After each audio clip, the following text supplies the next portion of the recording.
के जिंदा पाक कलाम में से एक हवाला पढ़ते हैं। मत्ती रसूल की इंजील उसका 28 बाब और उसकी पहली आयत से लेकर 8वीं आयत तक हम पढ़ते हैं।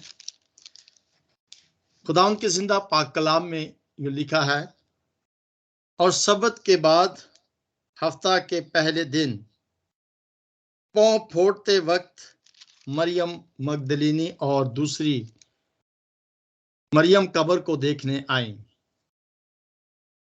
और देखो एक बड़ा भूचाल आया, क्योंकि खुदावंद का फरिश्ता आसमान से उतरा और पास आकर पत्थर को लुढ़का दिया और उस पर बैठ गया।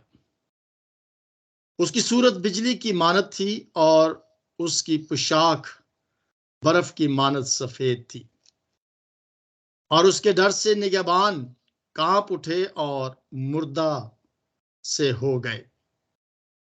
फरिश्ता ने औरतों से कहा, तुम ना डरो, क्योंकि मैं जानता हूं कि तुम यीशु को ढूंढती हो जो मसलूब हुआ था। वो यहां नहीं है, क्योंकि अपने कहने के मुताबिक जी उठा है। आओ ये जगह देखो जहां खुदावन पड़ा था, और जल्द जाकर उसके शागिर्दों से कहो कि वो मुर्दों में से जी उठा है, और देखो वो तुमसे पहले गलील को जाता है, वहां तुम उसे देखोगे। देखो मैंने तुमसे कह दिया है। और वो खौफ और बड़ी खुशी के साथ कब्र से जल्द रवाना होकर उसके शागिर्दों को खबर देने दौड़े। खुदावंद के जिंदा पाक कलाम के पढ़े और सुने जाने पर उसकी हम सब पर कसरत से बरकत हो। हम खुदावंद का शुक्र करते हैं। मेरे अज़ीज़ों, ये हवाला मैंने कल भी, जब हम ईद क़यामतुल मसीह की इबादत कर रहे थे, तो ये हवाला मैंने कल भी पढ़ा था, और आज भी यही हवाला पढ़ा है, क्योंकि अभी हम उसकी इस ईद क़यामतुल मसीह की खुशियों में शरीक है। बल्कि हर रोज ही हम उसकी इस खुशी में शरीक होते हैं, क्योंकि अगर खुदावंद यीशु मसीह जिंदा ना होते तो आज हमारा मनादी करने का कोई फायदा ना था। तो हमारा इस बात पर ईमान और यकीन है कि अगर खुदावंद यीशु मसीह जिंदा हो गए तो फिर हम जो इस जमीन पर फानी हैं, हम भी जिंदा होंगे और अपने आका यीशु मसीह के साथ अब्दी जिंदगी गुजारेंगे। आज जिन आयात पर मैं गौर करूंगा, कल हमने 6 आयत तक हमने पढ़ा था, लेकिन आज मैं 5वीं, 6ठी और 8वीं आयत पर गौर करना चाहूंगा। यहाँ पर एक लफ्ज आया है जो हमारे आज का टाइटल है, और वो टाइटल है आओ देखो। 6ठी आयत में लिखा है, आओ ये जगह देखो जहां खुदावंद पड़ा था, और जल्द जाकर उसके शागिर्दों से कहो कि वो मुर्दों में से जी उठा है, और देखो वो तुमसे पहले गलील को जाता है, वहां तुम उसे देखोगे। देखो मैंने तुमसे कह दिया है। आमीन। मेरे जो यहां पर ये एक इनविटेशन नजर आ रही है, आओ ये जगह देखो। कौन सी जगह? उस कब्र को देखो जहां खुदावंद यीशु मसीह को रखा गया था, यानी कि जिस जगह पर मसलूबियत के बाद उसके लाश को रखा गया था, जहां खुदावंद यीशु मसीह पड़ा हुआ था, आप मेरी इस तस्वीर पर देख सकते हैं कि वहां पर सिर्फ रुमाल जो है वो नजर आ रहा है। मेरे जो खुदा की तरफ से एक अजीम दावत जो है वो आज हमें मिल रही है, और दावत जब मिलती है तो हम सब खुश होते हैं। शादी की दावत हो, सालगिरह की दावत हो, किसी किस्म की भी इनविटेशन जब हमें मिलती है तो हम खुश होते हैं। बहुत सारे जहन के अंदर कॉन्सेप्ट्स हो सकते हैं खुशी किस वजह से होती है, हर एक का अपना अपना एक नजरिया है, लेकिन खुशी जरूर होती है कि हमें ये दावत जो है ये आई है। नुकसान भी उस दावत का हो सकता है, फायदा भी हो सकता है, कुछ भी नहीं हो सकता है, लेकिन दावत जब मिलती है तो इंसान खुश जरूर होता है। क्या चलो भी हमें उसने उन्होंने याद तो किया है ना, चाहे जाए या ना जाए, लेकिन खुशी इस बात की होती है कि इनविटेशन कार्ड तो आ गया ना। सो मेरा आज आप सबको एक इनविटेशन है, दावतनामा है, आओ यीशु को देखो जिस जगह वो पड़ा हुआ था। सो इनविटेशन है उस कब्र को देखने के लिए। खुदावंद का जिंदा पाक कलाम, कलाम मुकद्दस, दुनिया की तमाम किताबों में सबसे ज्यादा इंकिशाफात करने वाली ये किताब है,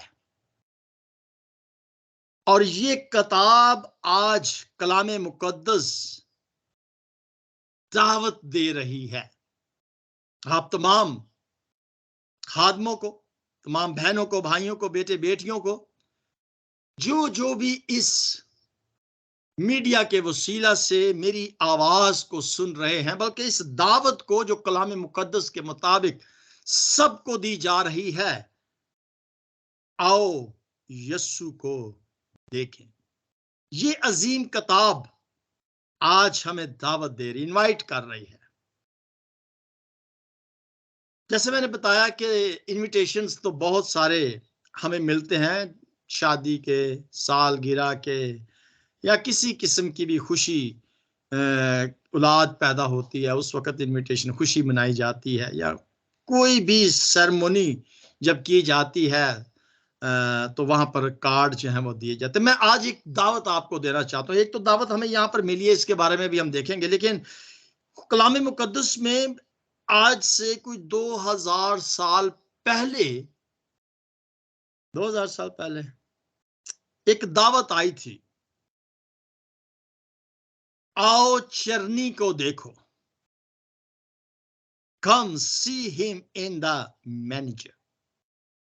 चरनी में जब खुदावंद यीशु मसीह पैदा हुए थे, तो उस चरनी की जब दावत दी गई थी, तो उस चरनी को देखने के लिए हम सब जानते हैं कि मजूसी भी आए थे, गडरिये भी आए थे, आसमान से फरिश्ते भी आए थे, और भी बहुत सारे लोग खुदावंद यीशु मसीह को उसकी पैदाइश, क्योंकि पेशन गोई की गई थी,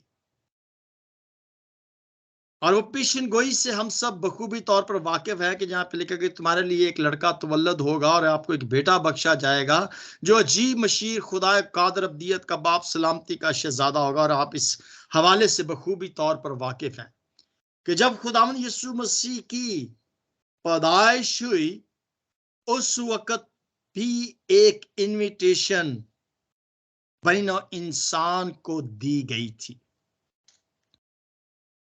एक और इनविटेशन दी गई थी कि आओ देखो उसे जैसे जैसे वो बड़ा होता जा रहा था। खुदावंद यीशु मसीह की पैदाइश के बाद वो अपने बाप बढ़ाई का जो बेटा, बढ़ाई जो यूसुफ था, उसके साथ जब वो बड़ा हो रहा था या परवरिश पा रहा था, तो उस वक्त भी बहुत सारे लोग जो थे, क्योंकि यीशु मसीह एक इंसानी शक्ल में आए थे, और उस इंसानी शक्ल में जिस तरह से एक इंसान बड़ा होता है, ग्रो करता है, पहले जैसे बच्चा होता है, फिर बालक होता है, और फिर यंग नौजवान बन जाता है, तो खुदावंद यीशु मसीह जिस तरह से वो बड़ा हो रहा था, उसके काम इस बात की गवाही थे कि वो एक मुकम्मल कामिल इंसान है। और लोग जब उसको देखते थे, या जब वो लोगों से बात करता था, कलाम की बातें जब करता था, तो नजर आता था कि उसके जो काम है वो इलाही काम है। वो इंसान था, और ऐसा खुदाई इंसान जो खुदा के काम करता था। फिर हम एक और जगह पर देखते हैं, जब खुदावंद यीशु मसीह सलीब पर दुख सह रहे थे, आओ देखो उसने कैसे दुख सहे।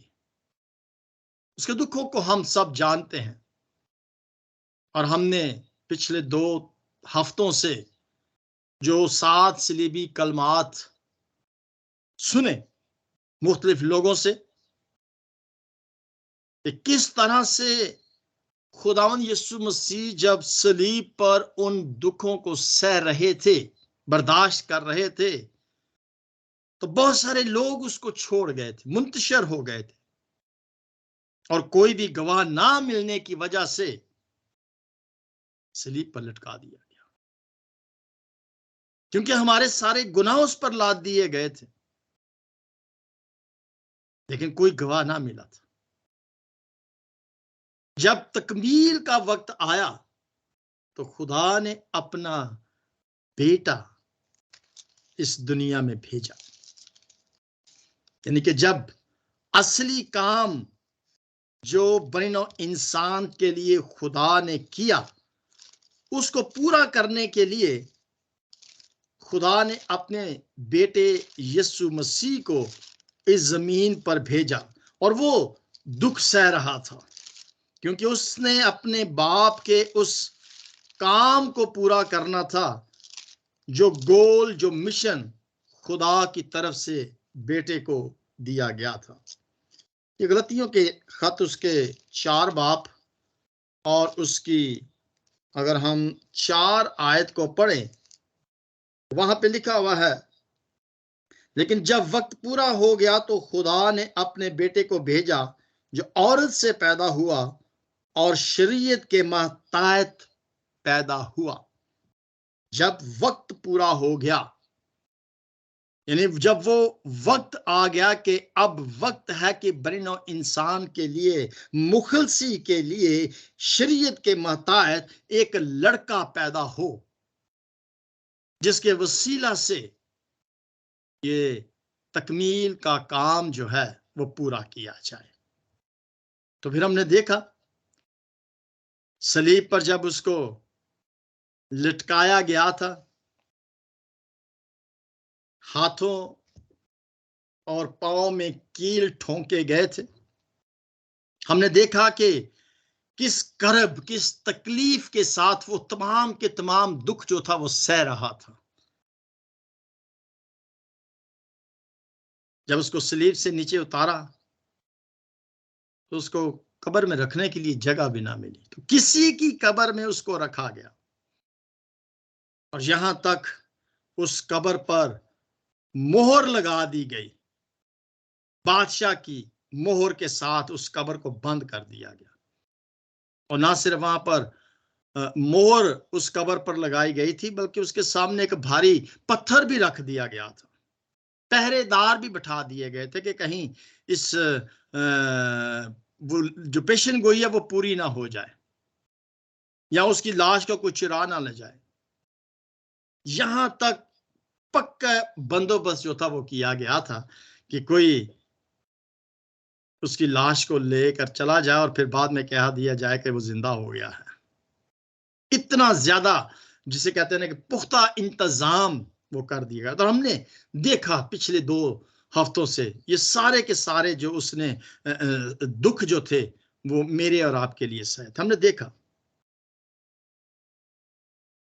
एक और दावत है, आओ देखो 3 दिन रात के बाद उस कब्र को देखो जिसका कब्र के सामने पत्थर जो रखा गया था वो पत्थर लुढ़का हुआ था। जिस पत्थर को रखा गया था वो अपनी जगह पर नहीं था, वो मोहर भी टूट गई, पत्थर भी लुढ़क गया, पहरेदार भी गिर गए, कब्र खाली थी, के अंदर यीशु नहीं था। और वो कहता है कि वो यहां नहीं है, जिंदा हो गया है।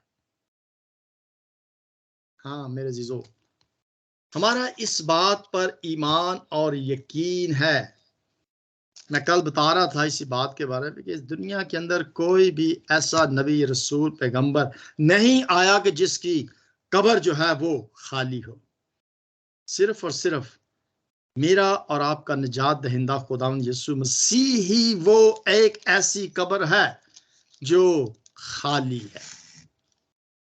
और हमने इस दावत को देखा जो फरिश्ता ने दी कि आओ देखो उस जगह पर जहां खुदावंद पड़ा था, उस कब्र को देखो, पत्थर लुढ़का हुआ है, कब्र खाली है। खुदावंद का बंदा पौलुस रसूल फरमाता है, पहला कुरिन्थियों उसका 15 बाब और उसकी वर्स 45 में, चनाचे लिखा है कि पहला आदमी यानी आदम जिंदा नफ्स बना, मुकम्मल इंसान था, और वो पहला आदमी यानी जिंदा नफ्स बना। पिछला आदमी जिंदगी बख्शने वाली रूह बना, लेकिन रूहानी पहले ना था बल्कि नफसानी था, इसके बाद रूहानी हुआ। पहला आदमी जमीन से यानी खाकी था, दूसरा आदमी आसमानी है, जैसा वो खाकी था वैसा ही वो खाकी भी है, और जैसा वो आसमानी है वैसा ही और आसमानी भी हैं। और जिस तरह हम इस खाकी की सूरत पर हुए, उसी तरह उस आसमानी की सूरत पर भी होंगे। ये बहुत बड़ी एक उम्मीद की बात यहां पर नजर आती है। मेरा मतलब है कि यहां लिखा है भाइयों, मेरा मतलब यह है कि गोश्त और खून खुदा की बादशाही के वारिस नहीं हो सकते और ना फना बाकी की वारिस हो सकती है। देखो, मैं तुमसे भेद की बात कहता हूं कि हम सब तो नहीं सोएंगे मगर सब बदल जाएंगे, और ये एक दम में, एक पल में पिछला नरसिंगा फूंकते ही होगा, क्योंकि नरसिंगा फूंका जाएगा और मुर्दे गैर फानी हालत में उठेंगे और हम बदल जाएंगे। हम जो जिंदा हैं हम बदल जाएंगे। बहुत बड़ी एक खुशखबरी की बात है, खुशी की बात है, जिसकी दावत आज कलाम मुकद्दस हमें देता है कि आओ देखो वो कब्र खाली है जहां खुदावंद पड़ा हुआ था। और यहां पर जो भेद की बात वो कहता है कि हम सब तो नहीं सोएंगे मगर बदल जाएंगे, और ये एक दम में होगा जब हमारा निजात दहिंदा खुदावंद यीशु मसीह इस जमीन पर हमको लेने के लिए आएगा। तो जो मसीह यीशु में मर गए हैं वो जिंदा किए जाएंगे, और वो हवा में उड़कर बादलों पर आसमान पर चले जाएंगे, और हम जो जिंदा होंगे मसीह यीशु के आने पर बदल जाएंगे और उसके साथ आसमान पर चले जाएंगे। ये कितनी खुशी की दावत है आसमान पर जाने की, क्योंकि हमने देख लिया है कि अब कब्र खाली है, वो यहां पर नहीं है। और अगर इस बात की दावत आज मुझे और आप सबको मिलती है, जितने भी आज इस आवाज को सुन रहे हैं, वॉइस ऑफ गॉड की तरफ से ये इनविटेशन तमाम व्यूअर्स को, हाजरीन को, नाजरीन को जो सुन रहे हैं, तमाम बड़ी नौ इंसान को आज दावत है कि आओ पहले उस कब्र को देखो जहां पर यीशु पड़ा था, वो खाली है। वो यहां नहीं है, वो आसमान पर अपने वादे के मुताबिक चला गया है और वो बहुत जल्द आने वाला है। और वो चाहता है कि जहां वो है वहां हम सब हों और हम सब इस भेद से वाकिफ हो जाएं कि जब नरसिंगा फूंका जाएगा तो मुर्दे गैर फानी हालत में उठेंगे और हम बदल जाएंगे, क्योंकि जरूर है कि ये फानी जिस्म जो है, फना होने वाला बदन जो है, ये बका का जामा पहने और मरने वाला जिस्म जो है ये क्या करे, हयात अब्दी का जिस्म जो है वो पहन दे। मेरे दोस्तों, ये सौदा जो है महंगा नहीं है, क्योंकि इसके अंदर तो हमेशा की जिंदगी मिल रही है, अब्दी जामा मिल रहा है। तो ये इनविटेशन जो है ये कोई नुकसानदेह नहीं है, ये फायदे ही की बात है कि आओ अपने निजात दहिंदा खुदावंद यीशु मसीह ने जो इस किताब मुकद्दस में आज हमें दावत दी है, आए उस यीशु के बारे में हम यकीन के साथ कहें कि उसने मौत पर फतह हासिल की है। मौत तेरा डंक कहां रहा, ऐ कब्र तेरी फतह कहां रही। मौत हमारी आखिरी दुश्मन है जिस पर मेरे और आपके निजात दहिंदा खुदावंद यीशु ने फतह हासिल की है। वो फातेह है, हम भी फातेह हैं। वो जिंदा है, हम भी जिंदा होंगे। उसके पास जो बदन है वो फना होने वाला बदन नहीं है, गैर फानी बदन है। वो गैर फानी बदन हमें भी मिलेगा, जब वो आएगा तो हमें भी वो गैर फानी बदन जो है वो मिलेगा। ये दावत, ये सौदा जो है ये घाटे का नहीं है, ये फायदे का सौदा है। सो मेरी आप सबसे ये इल्तिजा है, दरखास्त है, मिन्नत है कि आओ देखो उस कब्र को जहां यीशु पड़ा था, वो वहां नहीं है, वो जिंदा है। अगर वो जिंदा है तो हम भी जिंदा होंगे। Hallelujah, praise the Lord. खुदावंद तेरा शुक्र करते हैं इस दावत के लिए। मैं इस दावत को कबूल करता हूं। अगर आज हम भी इस दावत को कबूल करते हैं तो वो गैर फानी बदन हमें मिल जाएगा, हमेशा के लिए जिंदा रहेंगे, अब्दी जिंदगी हम सबको दी जाएगी। खुदावंद इस कलाम के वसीला से हम सबको बरकत दे। आमीन and God bless you all.